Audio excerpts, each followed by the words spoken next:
Bonjour, entreprise Pochard et Frères. On vient de Saint-Astier dans le 2-4. Nous, on s'est dit, bon, la ferraille, ça marche plus. En ce moment, faut pas se voiler la face. Donc, on s'est dit, nous, on va faire la foraille. On s'est dit, ferraille, oreille, voilà pour les gamins. Et après, on est tombé sur les gens de la Rose School, là, les Bordelais, là.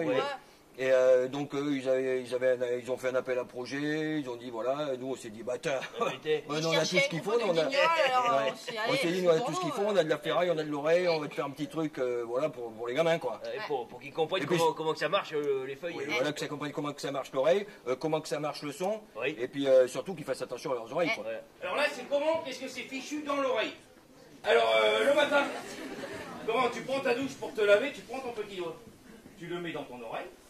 Tu fais un quart de tour vers devant, un quart de tour vers derrière. Et là, c'est propre. C'est propre. C'est un peu amer, mais c'est propre. Ça s'adresse plutôt à partir du CM1, CM1, CM2 et jusqu'au lycée et famille. C'est quand même assez large, en sachant qu'on réadapte un petit peu pour CM1, CM2. Voilà, et puis lycée, donc lycée pro. Étape numéro 2, là. Le projet, c'était qu'il fallait s'adresser à des lycéens. On s'est dit, attends, c'est pas des bisounours. Hein. Donc, on va faire un truc. Il faut pas qu'on fasse un truc moralisateur, là, leur dire. Qu'on soit pour maman, pour eux. Voilà, faut pas faire ci, faut pas faire ça et tout. On s'est dit, on va essayer de les choper en les faisant rigoler. De ricaner, quoi. Ouais. C'était une pièce de théâtre, enfin, pour moi, avec de la prévention dedans et de la musique. On a vu le fonctionnement de l'oreille et tout, et les risques que pouvait comporter une exposition à un trop fort volume. Si on est arrivé avec un discours moralisateur, c'est sûr que ça ne marcherait pas. Donc voilà, plutôt une forme ludique, essayer qu'ils passent un bon moment et leur diffuser quelques informations durant le spectacle et pendant le débat qui suit le spectacle. Bon, là, tu vois, par exemple, le premier rang, là, leurs feuilles, là, leurs oreilles, on est à combien en termes de volume? Hop là! Là, on est à 105 dB, là, maintenant. Les informations qu'on doit leur faire passer, c'est surtout de gérer leur temps d'écoute, leur niveau d'écoute aussi, de penser à prendre des protections quand on sait qu'on va être exposé dans les salles de concert, discothèques ou même chez soi quand on passe la tondeuse. Protection! Les bouchons, les amis. Eh oui. Et puis, moi aussi, d'ailleurs. Les bouchons, normalement, ils sont censés protéger les oreilles et réduire le son de 25 décibels.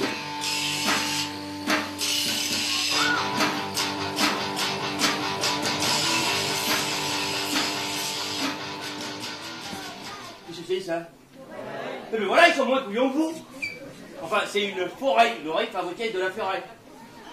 Mais regarde, Jean-Louis, le son, il rentre comme ça, par le pavillon externe, directement dans le conduit auditif, qui est tapissé de...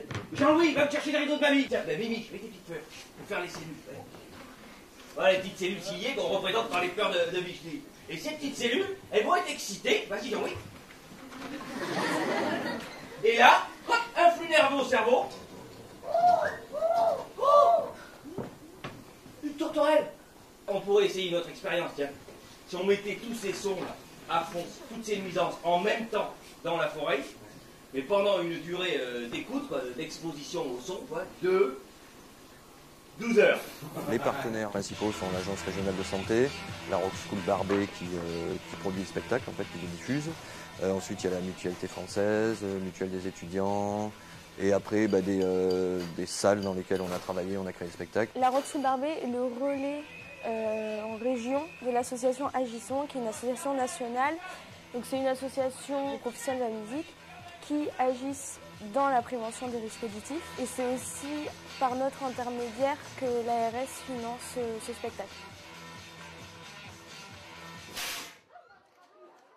Yes! Oui! Le spectacle tourne depuis 2009, donc on fait à raison de 25 dates par an, donc ce qui représente à peu près 40 représentations, donc ça fait à raison de 100 élèves, on touche 4000 élèves dans l'année. Je ne pense pas qu'on pouvait être sourd comme ça juste avec des écouteurs, c'est tout. Je crois qu'il me retrouver sourd à 40 ou 50 ans, que oui, je veux bien baisser le volume.